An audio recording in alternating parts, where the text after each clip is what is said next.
We are here today with Ken Clark, realtor and former legislator, and it's kind of strange words, both realtor and legislator. Yeah. Almost like Thor. They sound almost, I don't know, there's a strength to them. Like realtor sounds really basic to me. It's almost like a barbarian sound. But neither of those careers are actually trusted by people. So, I don't know. Realtor, legislator. If only I were just a lawyer as well. Then you no have the one would trust trifecta. me. The trifecta of mistrust. Well, that's interesting though, because I trusted my realtor when we had one when we moved to Phoenix. We had a great realtor. I really trusted her. She was great. And I think in opinion polls is what I'm thinking. Oh, of. okay. Do they really not do well in opinion No. polls? That surprises me. Yeah. And legislatures, I think legislators goes either way. I think you like yours. The more local you get, the more they exactly, and that's why we can't get rid of some people. I hate politicians, but mine's okay. Yeah. Well, speaking of politics, I think I saw this on your Twitter feed a while back. Ranked choice voting in New York City. Now, to me, as a logical person, that seems like a really good idea, but I don't know all the ins and outs of it. Are you for or against? I am very for ranked choice voting. Okay. New York showed some of the potential weaknesses if you don't have a good system that knows how to count it. Yeah. The problem in New York is you can't blame ranked choice voting. New York City has had a long, sordid history of not doing a good job counting their votes, from what I understand. But I worked on a ranked choice voting election in Australia in 2006. And ranked choice voting is amazing because it creates a situation. You have less of an identity with a party and more of an identity with, it's more about the policy, which is kind of what we would like to see, right? So as in a ranked choice voting system, you rank the candidates in the order you'd like to see them win. And then in the first round of voting, whoever has the lowest number of votes, lowest number of number ones, first rankings, that person is eliminated and all their number twos are redistributed. Okay, so what it essentially means is you don't have a primary and a general election. It's all done at the same time. Oh, I like that. I like right? that too. Saves money, fewer signs on the yards and the street corners, right? And the Republicans should like that too, because it's fewer voters. Well, not fewer voters, but fewer votes. Fewer votes. You would think they'd want to save money. There are a number of Republicans at the Capitol who are in favor of ranked choice voting, but they have to kind of keep their heads down.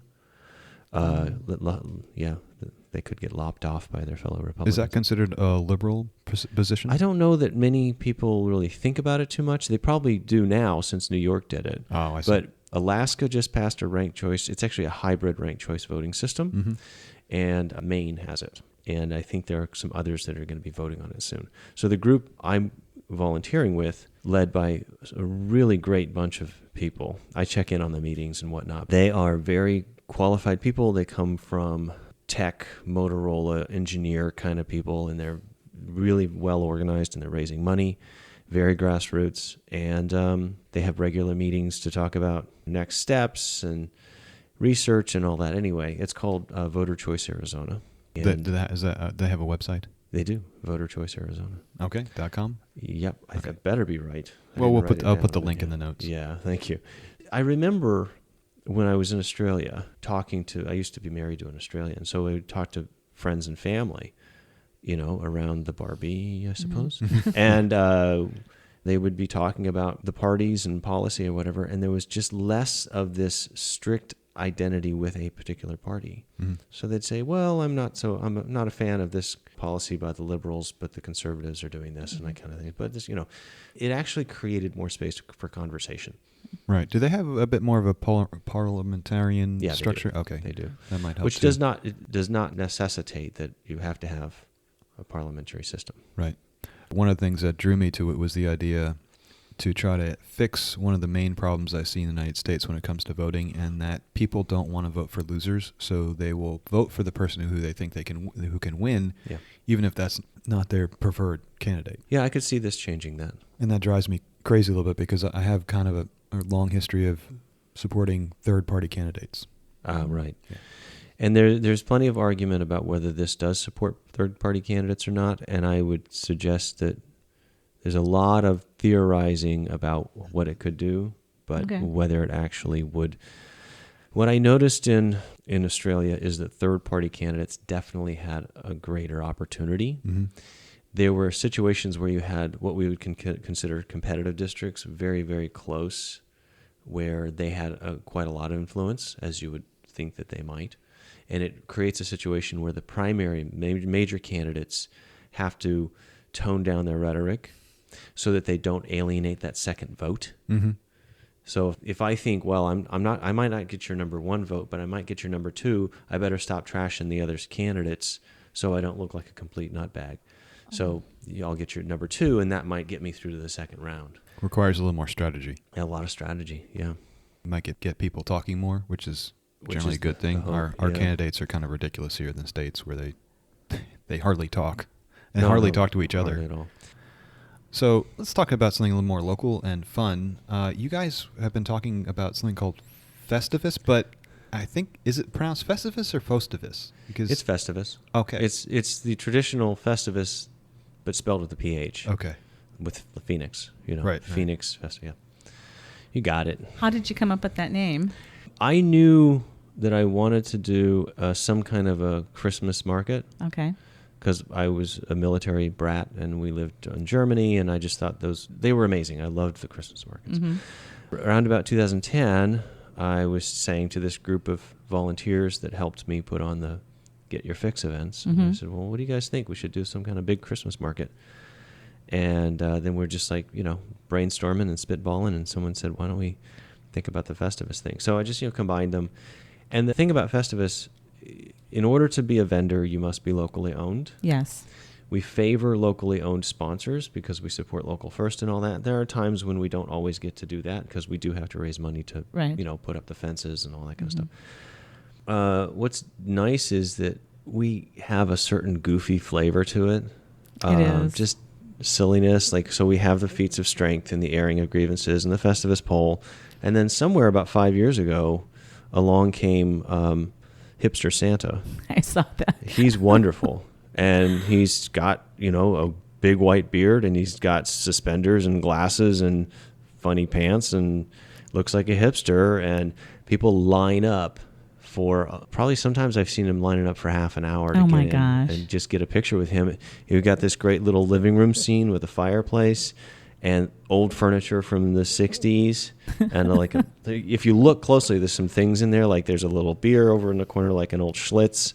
And there's a Playboy from the 1960s sitting on the coffee table, right next to Santa. I love it. And, but it's for family. The kids don't know what that is because they weren't really showing, too much on those covers. But it's fun and people will get it. So we've got Festivus Ale. Okay. The local brewery makes Festivus Ale for us. We've had that for 6 or 7 years. No, wait, since 2000. Yeah, that's about right. And what color is the ale? It's kind of, it's kind of like Newcastle Ale. It's like a nut brown ale. I was hoping you would say it was green. Oh, green. No. No. That's sacrilege. Okay. Fair point. I went to a bar once in college. It was like one of these St. Patrick's Day thing. Mm-hmm. And this bartender or the waiter or something tries to turn Guinness green. They put all this dye in the Guinness. It's when someone appalling. ordered a Guinness and they get it and they're like, the foam is green, but nothing else is green. Right. Mm-hmm. Why did you do this? But so we got Festivus Ale. We got all the food trucks, and the food trucks get into it too. Short Leash Food Truck has a Costanza dog. Special. I love thing. it. Yeah. And so now we had to take last year off. Yes, In you did. 2019, we got up to 15,000 people. We got up to 200 vendors. And the Festivus has for many years been 2 successive Thursdays. Mm-hmm. So that way, if you miss the first Thursday, you can come back. Well, what we're trying to do this year, since we took a year off and we've been wanting to move to 2 nights in a row, we decided we're going to do that this year. I think that's fantastic. Yeah, it'll be like a Wednesday and a Thursday night. I don't want to do Friday night because then you'll get all these drunk people out there, and it's not the scene we're trying to create. No, it's not. No. I'm glad to have the beer. Cool. Mm-hmm. But it's not going to be like New Orleans. Thank you very much. I No. want you to come shop, support local, have a beer, have a good time.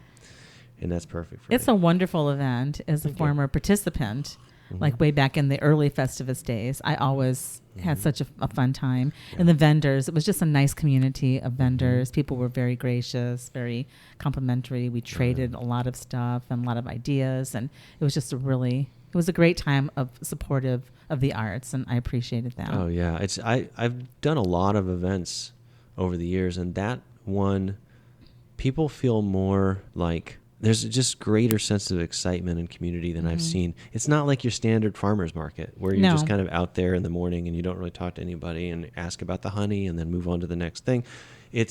There's that feeling that like it's almost I'm going to walk around singing like old black and white movie Christmas songs. Or I think that winter festival is really important. Yeah. Where it can evoke something. At least for me, growing up with Christmas, it was a really wonderful time of the year. Of course, I grew up in New York, so it actually snowed. Oh, yeah. Sometimes. Well, and that's the deeper meaning of why we called it Festivus and why we went after the Seinfeld joke. I mean, the Seinfeld joke is Festivus for the rest of us. Right. Like, we're really sick of, like, go get your pre-made junk and go send it to your family because you don't really think about it. And I want you to be able to go talk to that vendor and hear the story about why they decided to start making that thing and what their history is. And that's a human connection you don't get when you order something off of Jeff Bezos' site. Yeah. Absolutely. Well, it's not his anymore. Didn't he just retire? Did he? Yeah, I think he stepped down as CEO. He turned over the reins to someone else whose name I just don't care about. I don't care about Jeff. And he's off busy building his $500 million boat. Yeah. Oh, and flying into space, of course, because we need billionaires in space. Right. Yep, because Whitey's on the moon. Well, not quite to the moon. Well, I know, but it's just making me think of that poem. I don't know that poem. Oh, well, I can't feed my children, but Whitey's on the moon. It's from when we landed on the moon. Mm-hmm. I can't remember the name of the author of the poem. It's great.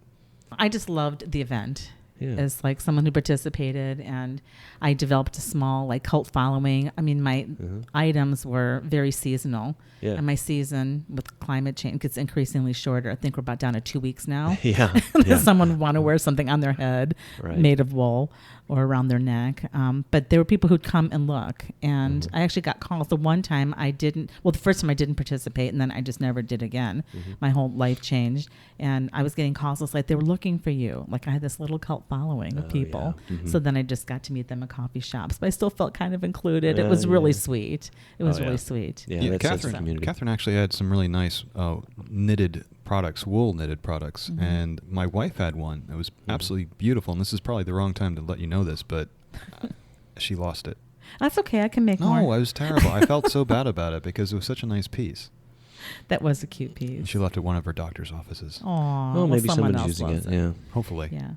Okay, so anyway, harder hitting. As a former legislator, one of my questions is that maybe you can help answer for me is, I understand why people would want to do a recount, but maybe not necessarily recount of the recount, or what the motivation behind our wonderful, and wasn't that supposed to be, let me back up a second. We have a recount currently going on, and I think it seems like it's the infinite recount because it was supposed to be done a couple months ago and it's still not done. Yeah. I guess when you hire Floridians, you have to make sure they can count first. I was a little bit confused as to why we needed the recount, or why someone would want to do that kind of thing.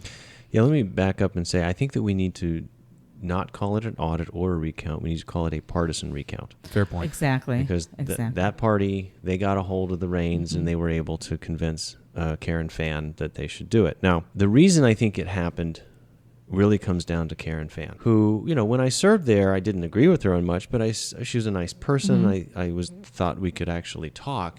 I've been very deeply disappointed in her because I think what happened is she was afraid of that wing of her party, which is sizable, that was following these conspiracy theories, right? She was afraid of them, and she probably thought, well, I'll just give the dog a bone and let them go do their recount, and it'll pass. Right. In fact, there are some emails that came out that support that theory. So she said, well, just let them have that time. Let them go for it. And then it has just kept going and going and going. And she can't shut it down now. But she should. Wow. Every time we talk about this, you have to lead with the facts. And the fact is the county did 3 audits. Well, they did a recount and 2 audits. I think that's how it works out. And they were audits that were done by random sampling, which works, and the numbers came out exactly right. Now, since then, of course, you've had former Republican, they're current Republicans, they're still Republicans, but they were former elections officials and stuff like that, and that with that Clear Count group, that organization, they came out and they said, we can prove to you that everything's okay, Fann, let us do it, which, of course, she hasn't done it. They showed her how it could be done. The frustrating thing about this, you have over and over again the people who actually know how to do this, who were trained as elections monitors and elections officials, have shown this is why this works, this is how the numbers work out. What you're saying, cyber ninjas, is not true because of this, and we'll show you why. They literally went to the state capitol in December, the county did, and said, here's how all of this works. We're answering all your questions. But then the Senate still said, oh, we're going to follow down this conspiracy theory that has no basis in fact. So your question was, why are they still doing it? They're still doing it so they can galvanize their base. It's hard for me to really get my head around. It's difficult. My mind goes numb. The motivation behind it. Right. At some point, I understand, fighting for your party and trying to get more power, but at what cost? Well, the cost is they're going to, you've got Republican county supervisors who have said this is wrong. Yes. You've got Republican specialists like with Clear Vote or Clear Vote. I can't remember the name of the company who has said that this is wrong.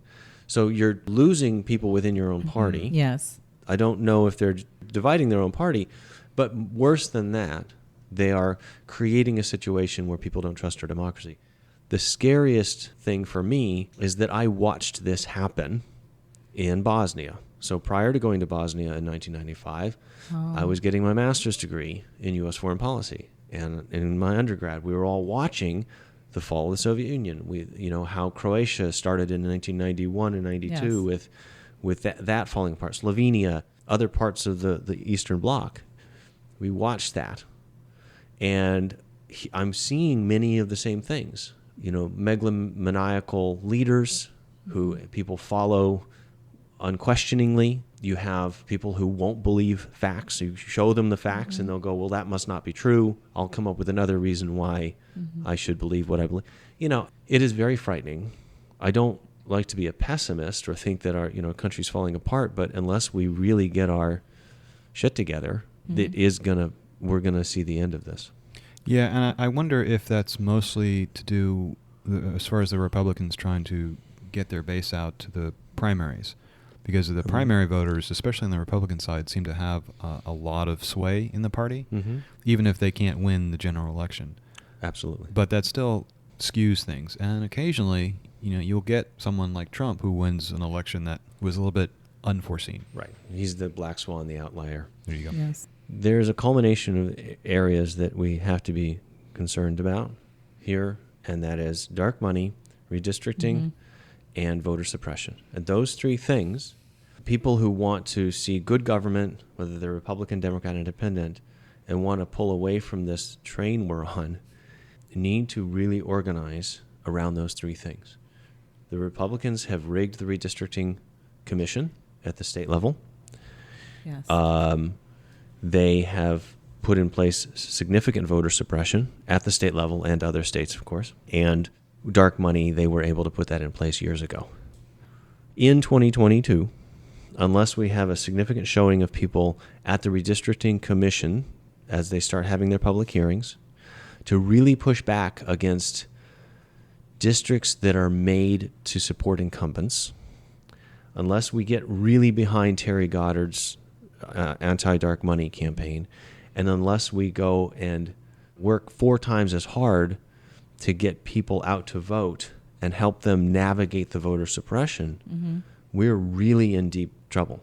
Because not as many people come out to vote in off-year elections, so 2022, not just the Republican Party, but that wing of the Republican Party, the QAnon wing of the Republican Party, will definitely dominate unless we get people out. I find that so frightening, and my issue with this whole partisan recount, and I wanted to ask you, it's like, what is it going to do to the voters in Arizona? Are we going to become more passionate? Are people going to get behind these issues? Yeah. Are people just going to not trust the government, go like, oh, screw it, can't do anything anyway? I mean, that would be the most horrible position. It's like, how do you re-engage people? How do you engage people who were never engaged and now are at the same risk of all of us of losing something that we hold dear? Worst case scenario, people just give up. Right. But you have people who are going to believe that what I just saw Lori Roberts this morning, 63% of Republicans think that there should be a new election or something. Well, I hate to break it to you, 63% of Republicans, But someone's been lying to you, first about the audit, and then about the possibility that you could even have a recount, a re-election. Was that Republicans in Arizona or in Republicans? Arizona, Okay. Yeah. It was just in the paper this morning. Okay. You cannot re-vote. There's no allowance in the Arizona Constitution to re-vote that election. It's just not possible. So you have what you have. Right. So then you ask the question, all right, so what's going to convince these guys that we actually have a stable voting system? All right, well, if Republicans come in and sweep in 2022, which is very possible because fewer Democrats come out to vote, will they then say, okay, now we've got it sorted out. Now we can trust our system? Yeah, what states them? What's the satiation point? When do they stop? Yeah, well, they only stop when they have complete control. Okay. And they can get rid of all the liberals or whatever. Well, but then they'll start on the rhinos. Yeah, oh, exactly. I mean, there's no end to that, Right?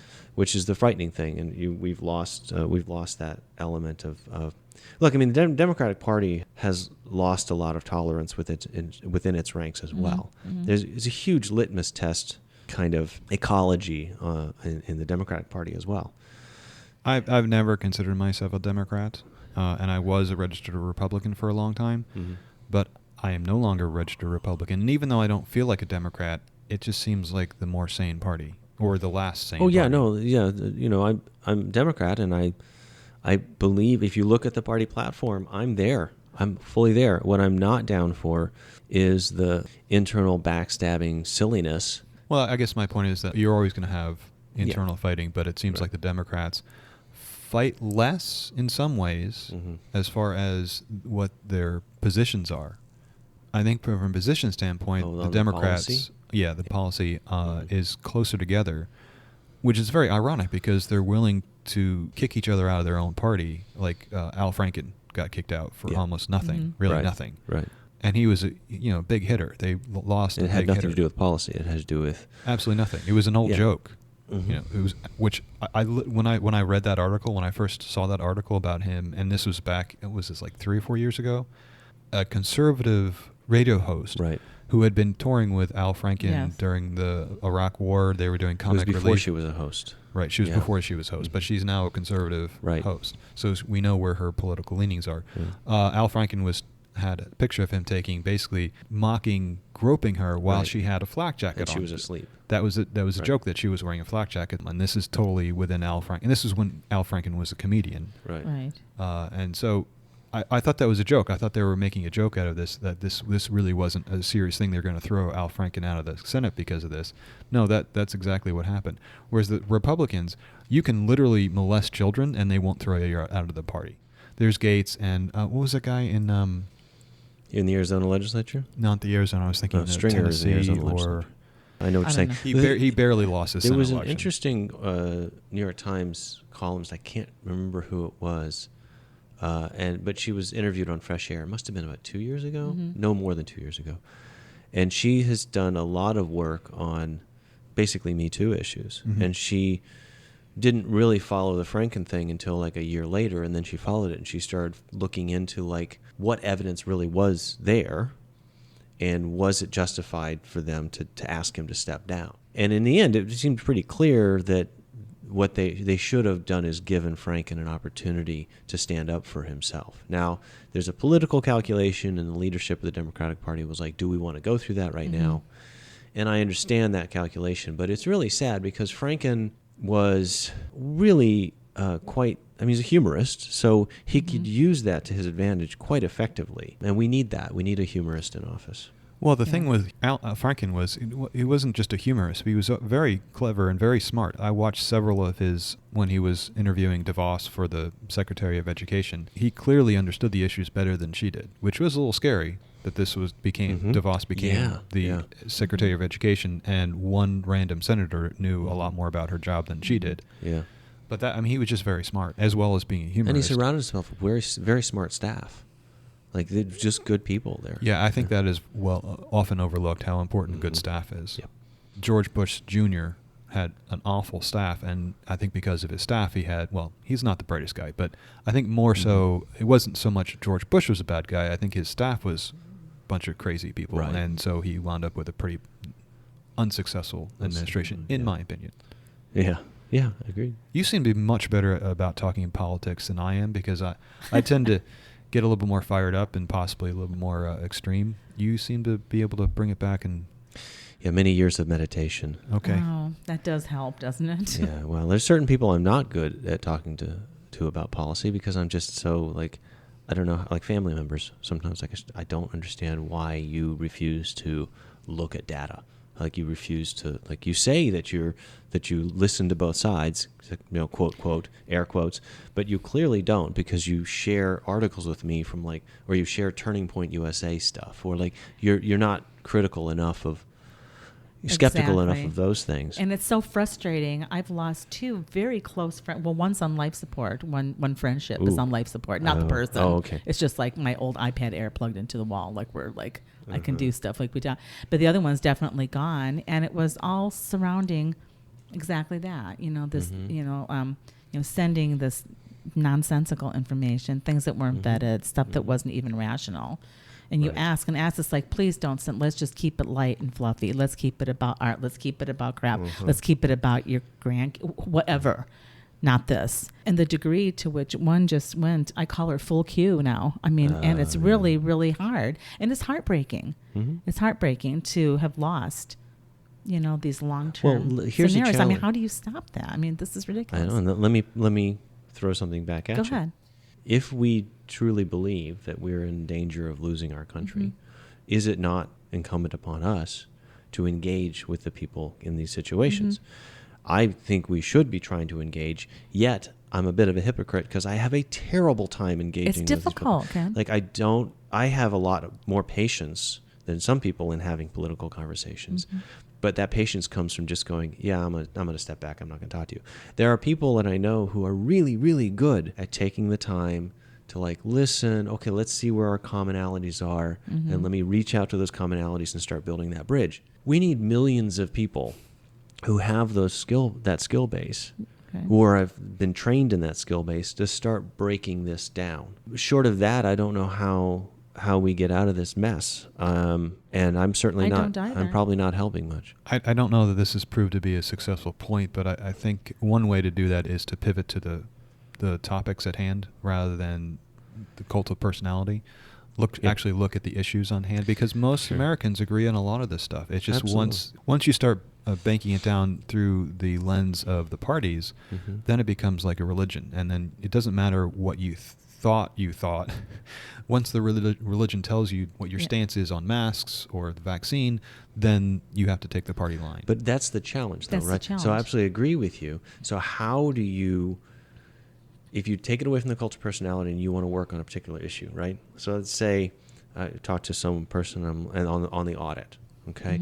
And they say, I read this article that says 47 or 74,000 ballots were never asked for, and they were sent out, and and they were returned. And then I'll say, no, the article you read is not actual journalism. It doesn't have, they're not asking true sides. It's from this website that doesn't even, you don't even know what it is. It's clearly just a biased thing. It's not actual journalism. And also, here are the sources where you can follow Garrett Archer, who's really a very specialized election. So you get into here's the proof, A, B, C, D, and they come back and say, I reject all of that. Exactly. So you're digging into one issue. Now, it's not that it's impossible to get there, but it takes an incredible amount of patience to just, like, take one thread, another thread, and I wish I had better patience. I mean, I wish I could do it. I do too. I don't have the patience. 2 rounds of that and I'm done. No, I don't have the patience. And I think with the pandemic, I bring up the pandemic every podcast, but I mean, my patience was really cut thin.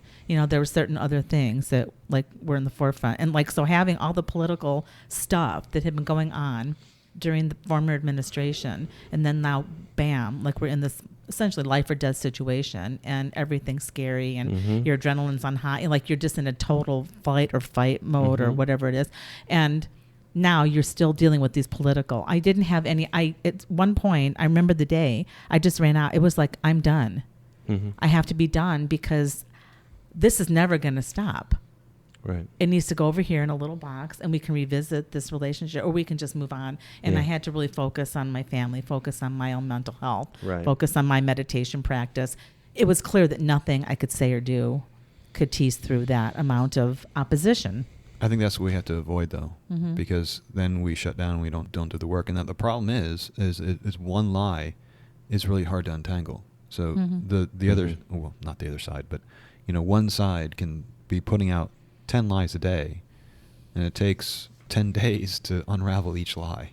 Right. So the only counter argument to that would be to have better slogans. Better which? Slogans. Better slogans. Slogans. Well, that's what George Lakoff would say. Mm-hmm. I think it takes that trying to figure out where that shared connection is. Mm-hmm.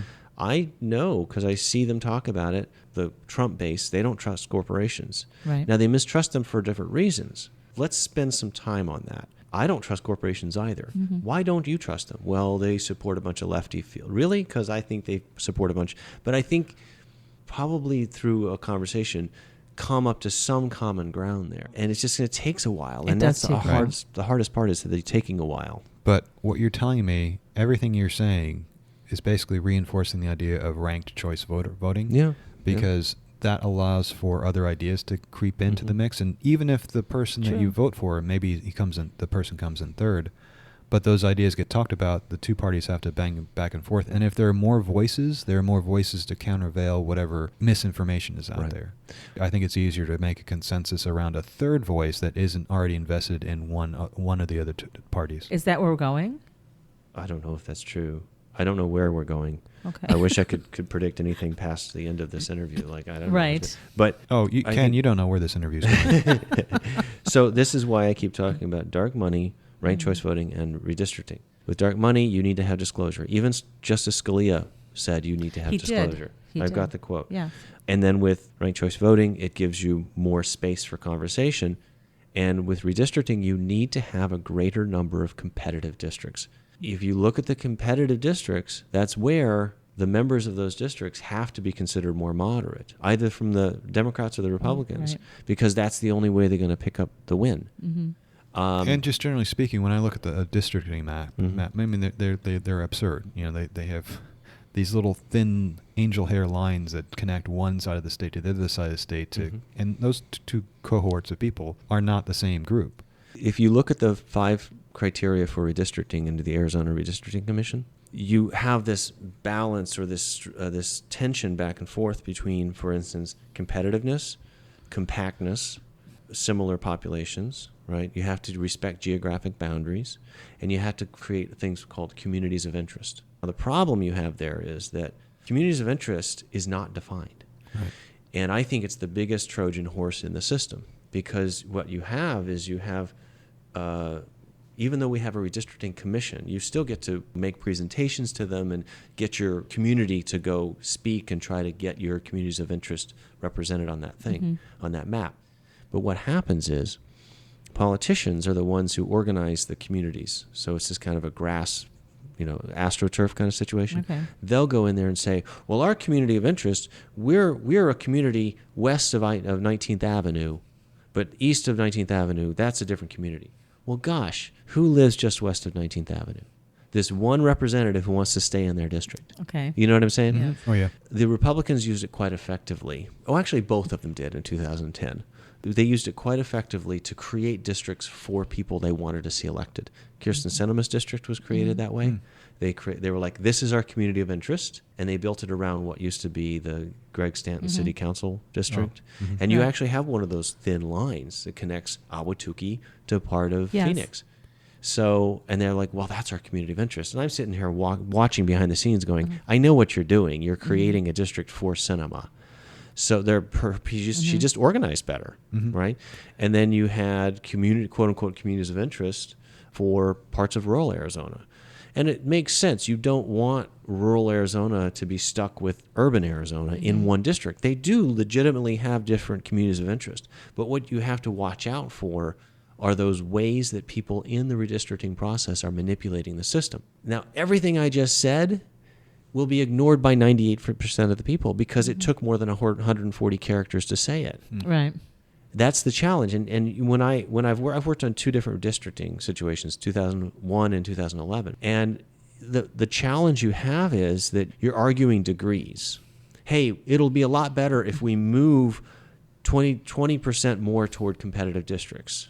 I made a case in 2011. We had a statewide competition to see who could create the greatest number of competitive districts.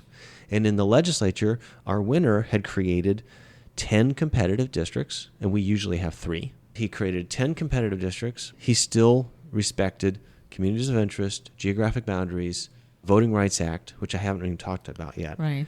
All that stuff. Okay. And he still came up with 10 competitive. What would it look like if we actually had 10 competitive districts in Arizona? It'd be huge. Do you think it would make any difference if the districts were smaller? If we had more representatives? Yeah, actually I do. I do think that we have, 30 districts. We need to have probably 60, which would mean we'd have to tear down our state house and put up a new one somewhere. Or we could do it online. Meet in Veterans Coliseum. Yeah. But they don't need it. They don't need it for the audit anymore. I'm sure there are plenty. Oh my aren't they gosh. still? Isn't the audit still going underway, full steam? No, what they did is they've taken the ballots and now they're just counting the number of ballots to see if it matches using a counting machine. So they're not actually counting the votes anymore. Fan just bought some ballot counting machines or paper counters, and she's just Okay. counting to see how many come up. And it's Yeah, still. so they- When do they expect this to be over now? Do you know? No idea. Okay, good. I mean, the Probably- fact that she's having to count it after Cyber Ninjas counted it tells me that she doesn't trust that Cyber Ninjas count. But then, they had that quote-unquote hearing, that kangaroo hearing on Friday, Right. saying, now we've come up with all these discrepancies. Of course, every one of the discrepancies, the people who were trained as counters, as recorders, as election specialists said there's a reason for every one of these, and because you guys don't know what the hell you're doing, you didn't see them. This is so frustrating to me. Like, I have this debate, going on with somebody on Facebook, and they're saying all this stuff. They're believing the lie, right? And I'm like, you work in IT, you work in computers. You would not let somebody who's not certified and trained touch that server that you work on. Right. But you're happy to have these goofballs from Florida who have no experience, no certification in elections come in and get their grubby fingers all over these machines. It's Right. absurd. It's because you want to believe this thing. I think one of the funniest stories was a couple months ago. Cyber Ninjas was saying, "Oh my gosh, we finally found this smoking gun," and it was because they were missing or had deleted a whole part of the database. Right. And then it turned out that Cyber Ninjas had accidentally lost it. Yeah, they have the log files. Okay, there you go. Yeah, it's just absurd. Yeah, I mean, I make understand a this lot of stuff that up. stuff, but I have a limit too, and I'm not going to pretend that I know all that stuff, but I'm going to go to specialists who have the certification, and that's reasonable. Well, that's the thing. I can't take the time to dive into everything because No. I'm not smart enough to do that. So, but if the But Republican, you're smart enough to figure out who to trust. well, to some degree. I mean, I trust Catherine. Okay. Aw, Well, that's nice. until she drove me over here, then I was like, wait a second, better reevaluate this. Going to the He's wrong like, this put your phone relationship." down. Yeah, stay in your lane. Stay in your lane. Oh, gosh. I forgot my point now. Yeah, sorry, I It interrupted happens you. all. No, it was her. I blame I her. just have one more quick question about the redistricting. Sure. It's like my background, I have a background, I'm a nurse by training, and way back in my days of school, like we used to divide like the public health districts just in catchment areas of like 200,000 people. And pardon my simple brain, but it's like, why can't they just divide it by 200,000 people, like just in little areas, little squares, and not have to have competitive versus not sure. competitive? I mean, wouldn't that just be more equitable? Then No. everyone in the state gets to vote, no? It wouldn't. It would be a violation of the Voting Rights Act. Okay. So some people will say that. They'll either say, well, just have a computer to figure it out. Well, we know that's not going to work because we don't trust the computers anymore, Okay. as evidenced by everything that's been going on. That can be hacked. The second, they say, well, why can't you just have equal size squares? Right. Okay, well, if you have equal size squares, then you have different populations. Okay, well, then you adjust for the population. Okay, once you've adjusted for the population, now you have to adjust for the Voting Rights Act, because the Voting Rights Act says a certain number of districts must allow a minority population to win Oh, in that right. district, which even me wanting to have more competitive districts, I should say a greater number of competitive districts, even in my calculation, you don't touch the Voting Rights Act. You still need to allow minority populations to win in a significant number of districts. The problem is the counterweight to that, and Republicans love this. They love the Voting Rights Act districts because they want to see them super packed. They want to see them packed more than they need to be just to get people elected in those districts. Okay. They want to super PAC them because it drains the other districts out of Okay. Democrats. And then they end up winning more districts. It's one of the reasons the Republicans are in such great control here. That makes sense. They played the game well. They're very good at it. They seem to be. Yeah. They seem to be good at gaining power, but not knowing what to do with it. Oh, I think they're very good at knowing what to do. I do you think so? Watch, Okay. did you see? Yeah, with what's her name on the Supreme Court? They're going to be tearing down a lot of stuff here. Much of the 6-3 votes. Talking about the Yeah, Supreme Court, though, it's kind of funny thinking about how absolutely crazy the Republicans talk about when the Democrats were suggesting maybe we'll add more Supreme Court positions to rebalance the court. Mm-hmm. Of course, I remember a Republican did that not too long ago. Yeah, Ducey did it. Yeah, exactly. It's Yeah, kind of but funny. he's- That's one of the things that's really hard to get over is the hypocrisy. Now, granted, you're always going to have hypocrisy on both sides, but it just seems like Pretty blatant. in the last 5 or 6 years, Mhm. it's just gone off the deep end. Yeah, it feels like it's just the norm. I don't even know what a conservative position is these days. Do you know what the term starving the beast? Mm-hmm. Starving the beast. It's a feedback loop Mhm. where you starve certain agencies of funding, find a reason to starve them of funding, so they are less effective. So the public says, "This agency right. sucks. Government sucks. I'm going to vote to give them less money." Mm-hmm. So then you keep doing it, keep doing that, and keep doing that. And I think it was Grover Norquist Yeah. who said, "I want to see government so small I can drown it in a bathtub." Mhm. I mean, it's a cute saying, but it's also absolutely irresponsible because you may not like government, but the fact is it's never going to go away. If it's small, you're going to have government by plutocrats, and then you still have a problem. You're not actually solving anything. You might as well focus on having effective government Right. rather Mhm. than small government.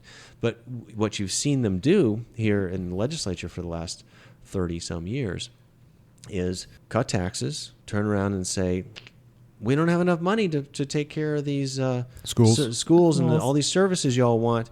But you know what? Let's cut taxes again so that our economy will grow. And there's no real solid evidence that our economy wouldn't have grown this much anyway, right? Mhm. But they cut taxes, say they can't fund anything, and cut taxes. Ken, once you get to a certain point of taxation, rich people just stop working. They just stop wanting more money. It's proven that once you get beyond They'll like stop. 5% tax They'll stop on them, working, yeah. they're out. But here's the other sad part about it is because the legislature needs a 2/3 majority in order to raise taxes Mhm. in the legislature, you literally can't raise taxes again. We're stuck. Every time we cut taxes, we're not getting it back. I'm not a big fan of taxes either way, but I always find it ironic that people talk about how bad government is, but how great private corporations are. I'm actually, I guess I have a slightly longer view on it, and I see things like Yahoo and AOL, which at one point were the internet. Literally, Right. Mhm. AOL and Yahoo, that was the dominance. They were the premier people on the internet. Mhm. Where are they now? They just They're got being sold off, yeah. for $5 billion. These were companies that were worth at one point $500 million. They just got sold again for the third time at a huge loss for $5 billion. So just imagine if that happened to our country. Like if we sold off the Mhm. Department of Defense. At one point was worth, say, I don't know, $10 trillion. Mhm. 10 years from now, if it is so badly run, we sell it off for, $1 billion. You know, I don't. You said you're not a fan of taxes. I'm not either. Oh, well, I I'm mean, just No. saying, I don't like paying them, but I Yeah. do like having roads and I do like Yeah, having right. schools. So Yeah. there's a trade-off. Yeah, that's I a guess good my, thing. my view of the tax code in Arizona is that you should be able to adjust it for the times. Our tax code is very much favors an economy that doesn't exist here anymore. That's dominated by cattle, it's dominated by coal, it's dominated by copper. What we should be doing with our tax code is you need to be able to get rid of tax credits and tax rebates and stuff that don't really favor us anymore, and start favoring things like companies that are creating renewable energy, water conservation, stuff that we know builds jobs, but you need to have a tax code that favors that in order to get it started. We know that it works. We've done it all the time. But in order to do that and not be harmful to our budget, you need to be able to eliminate some tax codes, but we can't because of that 2/3 vote. We've painted ourselves in a corner. If you take a look at all the tax cuts and rebates, I think that we used to have this list somewhere. I think our state budget is about $10 or $11 billion. The tax rebates that we give away every year that we could just be collecting taxes, that's something like $15 billion. Wow. So we need to take a look at that. Napolitano tried to do it, but she did not get very, very far at all. She had a whole commission, and everyone met a bunch of times and made recommendations, and then the book went on the shelf because you couldn't get the votes to do it. This is the kind of dysfunction that really makes a states and a country fall apart. Yeah, I guess the problem is that you need to have the legislative will to go in and do a lot of reworking of the system. Right. And there's a lot of entrenched positions that will want to stop you because they have money riding on it. And that's why I keep going back to my three things, because they're foundational, right? Yes. I spend most of my time thinking about the sustainability in the environment, right? Or voting rights. But I know that I'm not going to get to change many of those things until you change the foundation. So you're going to change the foundation through redistricting, through ranked choice voting, dark money, campaign finance reform. When you can get those changed, then you can get better people in office. It's the long play, which doesn't endear me much to some folks in the party, because they want to, like, what are you doing right now? Go to those meetings and complain about whatever's in the news. Regarding dark money, how is it that in Arizona, the dark money power brokers get so much kind of exempted treatment? Well, because in Arizona law, there was a bill in 2016 called Senate Bill 1516 that codified the 2010 Supreme Court ruling of Citizens United. It codified that into Arizona law. Okay. So that, dark money is flowing very freely. In fact, that law, Senate Bill 1516, made it so that anybody can give unlimited cash to a party. Yes. The party can spend that on their candidates, but don't have to tell you where that money came from. So even though we have laws that say a candidate must disclose where they get their money, like if you guys gave me a contribution, I'd put your names down and disclose it and everyone can see it. But that loophole through Senate Bill 1516 is basically shove money through the parties, and then they can spend it directly on candidates and not have to actually report. So it's this big workaround. So that's one of the ways. And what Terry Goddard is trying to do in this new effort is to tighten that up, so that if you, as an organization, remember there are a bunch of these nonprofit charitable organizations that are really just campaign organizations under a different name. Let's just say Americans for Puppies and Apple Pie, right? Okay.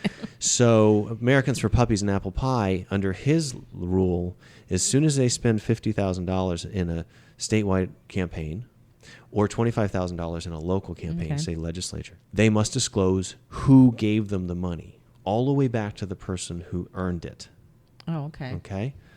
And that person... and they only have to disclose people who have given more than $5,000. Okay. There's the reason they do that is so that if you're in a membership organization, like a chamber or a union or something, and you give over the course of 2 years, over the course of a cycle, you give $100 or $1,000 or $2,000. Yeah, we figure that's pretty small. You don't have to report that. But if you're a Jeff Bezos and you give $30,000, and then that gets distributed to an organization that then spends a minimum of $50,000 in a statewide election, then you now have to disclose that, right? So what does that do? Well, it does exactly what Justice Scalia was saying. Is he basically said, we live in a democracy where you should have to stand up next to your opinion. Yes. And everyone should know who you are. Now the conservatives and some of the Democrats keep saying, well, you need to be able to be anonymous, otherwise you're going to get doxxed. Otherwise, someone's going to come after you and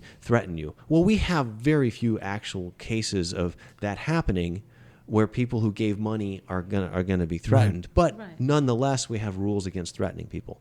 They have laws against threatening people. You don't need to let them hide under this veil. So you ask, how are people able to do all of this? Well, they do it because the Republicans passed a law. Okay. And then a bunch of Democratic Party activists, or I should say consultants and campaign managers and stuff, were like, well, we kind of dig this dark money stuff.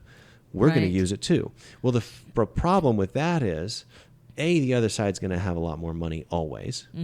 B, even aside from that kind of practical application, you're supporting a system that deeply undermines our entire democracy. It does. I think that one of the couple of more frightening examples that I would point to is not so much in the congressional and legislative world, federal president or whatever like that. It's those small little boards that meet and dark money can influence. So we're seeing more dark money in school board races. We don't know exactly where it's coming from. The city council race, Yassamin Ansari just won. And we believe it was the home builders who did this, but we don't know for sure. They spent like $50,000 or $60,000 on these hit pieces, never had to disclose where it came from. But they knew they could get away with it. So you get city council, school boards. Think of this. Think of some area of Arizona that has a water district board. Nobody ever pays attention to water district board. But for less than the cost of lunch for their friends, some of these guys in one of these, dark money groups can go in and rig that election to get certain people on that water district board that'll allow them to pump more water than they should so that they can sell crops out of the country or something. We have no way to track this stuff. Right. Ken, you're depressing me. Stop it. No, Sorry. it seems I'm like good they're at more that. concerned about doxing, or if that was even be an issue, than about the accountability and the intent. Yeah, I on one thing I agree with Justice Scalia. Let me just read the quote for you. Yeah, read it, please. This was from the Citizens United case. He said, "For my part, I do not look forward to a society which, thanks to the Supreme Court, campaigns anonymously, hidden from public scrutiny and protected from the accountability of criticism." Justice Scalia. One of the bases of a democracy is that you should be able to stand up for your opinion. Exactly. And that people need to know who you are in order for that to happen. Well, being a moral and ethical person, you should stand up for your opinions, and you shouldn't be afraid to let people know who back you and who you back. Right. I think of that as being conservative value, but again, I don't know what conservative is nowadays, so who knows?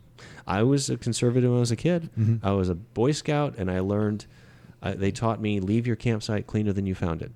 Hey, that's why I'm an environmentalist now. It's one of the reasons I was no longer a Republican. I started going, hey, I don't think these guys really want to leave their campsites cleaner than they found them. I'm a former Republican also. It's hard to admit. Yeah, We should start a club. there's a lot of them. So maybe on a slightly lighter side, when you became a legislator. Yes, thank you. Real Torah. It seems like that's kind of a big burden, not necessarily a big burden, but a big step to take. And I was wondering, was there part of that process, or while you were there, that you thought was going to be a big deal, but you got over, or you just wasn't as big a deal as you thought it was going to be? Like maybe winning the election, or something about registering, or actually passing laws. Yeah, I think that I thought that more people would listen to what I had to say. Oh, Okay. You get a small group of people in your district who listen, right? And if you're doing a good job, I don't think that I did a particularly great job of communicating where I stood, especially in the last couple of years of being there. But if you're doing a good job, you'll get more people listening to you, right? And you kind of build it from there. But I think that I hoped that people would have more time to understand how things worked. And I really enjoyed putting together little videos, kind of like your kind of how stuff works videos. And they're like 2 or 3 minutes, and I'd go in there and I'd have a little whiteboard and I'd say, this is how we choose tax policy, and boiled down into 3 minutes. And some people really liked that, but I think I was hoping idealistically that people would get more into that. And it's idealistic because I don't fault people. You got kids, you got your pets, you got 2 jobs, you got all this stuff. And I think I was hoping that people would get more into those details. Paradoxically enough, the person that got more people interested in how the system works was Donald Trump. For our part, out of defense and understanding, and then people started waking up and Right. going, holy Yes. I can shit, see we can't that. let this guy do. And I think that's one of the reasons I was really struggling in the last couple of years of being in office, and possibly why I lost the election, was I was just becoming so distraught. I was just like, I don't understand why aren't people motivated by the positivity of how we can do better? They're only motivated when some megalomaniac like Trump comes along, and even then our attention is really sparse. That's a great question. I wondered the same thing. I suspect it's because our monkey brains weren't really designed for this kind of stuff. No, they really weren't. I don't think they were. We have to be very careful how we design our systems, Yeah. so that to basically protect ourselves from ourselves, Right. to make it easier to make the right choice than the wrong choice. And Well, you have to create an entire structure around making it easier to make the right choice, because the wrong choice is easier. It's easier to eat ice cream than grapes. Right. It's easier to believe a lie that comes out of the press because our brains are hardwired for confirmation bias. Well, was it like, just little information bites? Like when I was years and years ago, when I was working And some of my first jobs out of like the bedside nursing, we like all of a sudden like there's computers and it seemed like, you know, when we spend so much attention to detail at the bedside and really finesse like every possible, because like someone's, you know, family, their life is in your hands, like you're worried. And all of a sudden now we're like looking at data, we're looking at big chunks, and everything was like fast. And so in my head I thought, like, I'm working with people, and I developed this click of the mouse theory, that anything that went beyond what would necessitate a click of the mouse, like in maybe a 15-second increment, would not be of interest to anyone. And my ability to dive down, I sent you some notes for our podcast. He's like, you're so detailed. I am a detail-oriented person. I dig it. I would have loved your movies or like your little films. You know, I would have been right down there with you. Like, let's dig down. Let's look at the root cause. But it seems like these little sound bites are where we're at. Yeah, and the negative ones are easier to sell. Right, and I think The that negative, crazy ones. Right, and my thought of it, and again, is probably simplistic, but like in terms of like talk radio and the genesis, like it was so much, you know, it was fun to like listen to George Norrie and Coast to Coast and hear about aliens and abductions and, you know, ghosts. And then it started getting into, you know, you know, whatever the hell. And then it started getting into politics, and that same mindset, it became like a fun, like almost like a sport. And I don't know if we were primed in some way, and I'm not saying there was like some big Borg, you know, I'm not saying that at all. But, you know, it was fun. It was fun to believe that kind of stuff. And it's kind of fun. It's more dramatic. You get into a tribe. Believe. It lets you get into a tribe. Yeah, and it's more dramatic to believe something negative. I mean, it just is more fun. Yeah, I mean... I'm not saying it is fun. No, I understand. I mean, there you got that... Somebody had that saying once. It's like, just because the conspiracy theorists, the really crazy Pizzagate conspiracy theories are not true, doesn't mean there weren't conspiracies. Right. The Tuskegee experiments, how they experimented on women in Cuba to come up with the pill. Those things were conspiracies, but they're just not as theatrical as Pizzagate or the Clintons eating babies or whatever that absurdity is. I think we would agree that when you have the crazy conspiracies, it draws your attention away from the conspiracies that you should actually work on, that are Which serious. is the point. Yeah. There's a point to that. Yeah. You know, in our conspiracy, that's our main goal, is we create other conspiracies to take away from our conspiracy, so people don't pay attention to us. Anyway, I think let's try to lighten it up with one final question. Yeah, but watch I'll dodge it again. Here's a very difficult question for you. Ready? Which are better, cats or dogs? Oh, dogs. Okay, well, that was easy. I literally have a painting of my dead dog over my fireplace. I haven't been looking at that at all. I've been looking at it the whole time. Yeah. It's either really creepy or really touching. It depends on the interpreter. Touching. Yeah. I'm touched. Yeah. All right, well, that was easy. That was easy. Thank you, Ken. Thank you. It was fun. And good night. Good night.